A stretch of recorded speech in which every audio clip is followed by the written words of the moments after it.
Hello everyone, welcome back to Neil Explains. Today I come with this very tricky question.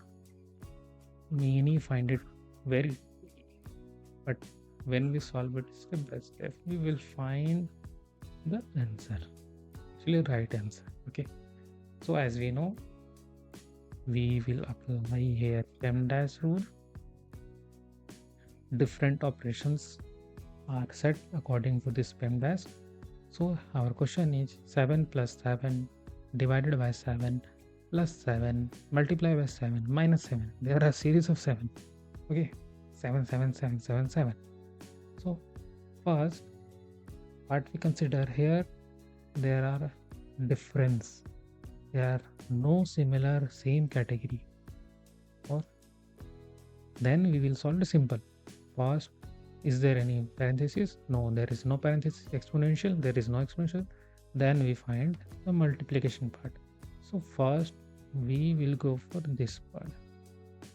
So write 7 plus 7 divided by 7 plus 7 to 7, that is 49 minus 7. This is the first step.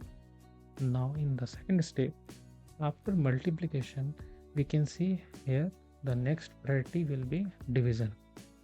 So we will solve for this part. 7 plus 7 divided by 7, that is 1. Then 49 minus 7. Now next step is addition. So we will add these three. So 49 plus 1, 50, and 50 plus 7, that is 57, and minus 7. And 57 minus 7, that will become 50. So here right answer is 50. And if you want to be a hero in maths from zero, go and check out our 13 book series, which will be beneficial for you. Go and check out in the description, and keep watching videos like this and subscribe our channel for more videos like this. Thanks for watching.